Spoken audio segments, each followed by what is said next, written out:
পুরো বিশ্বকে অবাক করে দিয়ে ইরান আকাশে উড়িয়েছে তাদের নিজস্ব জিপিএস স্যাটেলাইট। এটি বিশ্বের অন্যতম আধুনিক জিপিএস স্যাটেলাইট। এর আগে ইরান তাদের মিসাইল এবং সামরিক অপারেশনের জন্য মূলত আমেরিকার জিপিএস স্যাটেলাইটের উপর নির্ভর করত। আমেরিকার সাম্প্রতিক নিষেধাজ্ঞার কারণে তারা এখন সেই জিপিএস স্যাটেলাইট থেকে ব্লকড। কিন্তু এবার পুরো বিশ্বের চোখ কপালে তুলে দিয়ে তারা আকাশে উড়িয়েছে আধুনিক জিপিএস স্যাটেলাইট পার্স 3।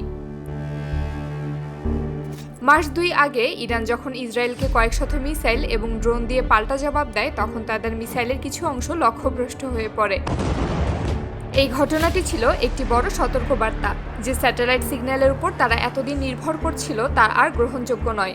ইরানের সর্বোচ্চ নেতা আয়াতুল্লাহ খামেনি সেই সময় বলেছিলেন, আমাদেরকে যত দিক থেকে পথ বন্ধ করে দেওয়া হবে আমরা তত বেশি নিজেদের পথ তৈরি করে নিব।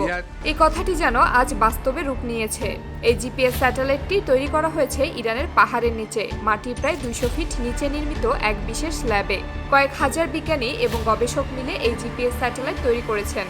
বিশেষজ্ঞদের ধারণা, এই প্রকল্পে যত বিজ্ঞানী কাজ করেছেন তাদের মধ্যে অনেকেই রাশিয়া এবং চীনের অভিজ্ঞ বিজ্ঞানী ও প্রযুক্তিবিদ ছিলেন। এমন একটি স্যাটেলাইট তৈরি করতে যে পরিমাণ প্রযুক্তিগত দক্ষতা প্রয়োজন তা বিশ্বের অনেক উন্নত দেশের জন্য চ্যালেঞ্জ। আরেকটি বড় বিষয় হলো অর্থের ব্যাপার। একটি আধুনিক জিপিএস স্যাটেলাইট তৈরি করতে কয়েক হাজার কোটি টাকা দরকার, যা ইরানের মতো দেশের জন্য প্রায় অসম্ভব। তাই অনেকে ধারণা করছেন যে এই প্রজেক্টে চীন বা রাশিয়া অর্থগত এবং প্রযুক্তিগত সহায়তা দিয়েছে। আমেরিকার গোয়েন্দা সংস্থাগুলো ইরানের তৈরি জিপিএস স্যাটেলাইট দেখে সম্পূর্ণ অবাক হয়ে গেছে, কারণ পার্স 3 এর সক্ষমতা শুধু মিসাইল এবং ড্রোন পরিচালনাতেই সীমাবদ্ধ নয়।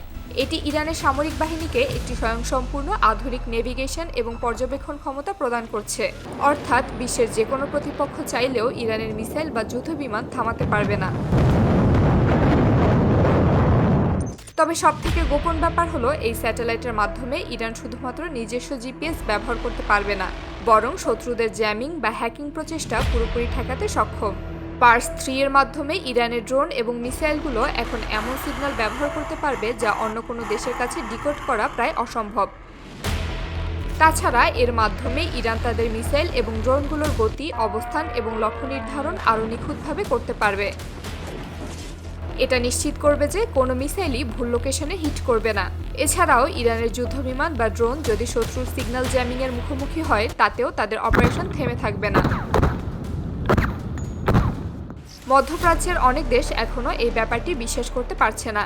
এমনকি ইসরায়েলের মতো দেশগুলোর কাছেও এমন আধুনিক জিপিএস স্যাটেলাইট নেই। চীন, রাশিয়া এবং যুক্তরাষ্ট্রের মতো শক্তিশালী দেশগুলো নিজেদের তৈরি জিপিএস স্যাটেলাইট ব্যবহার করে থাকে। কিন্তু ইরান আন্তর্জাতিক নজর এড়িয়ে এমন একটি কৌশলগত চাল ছেড়েছে যা কেউ কল্পনাও করতে পারেনি। এই স্যাটেলাইট ইরানের উপরে মেন কক্ষপথে অবস্থান করছে।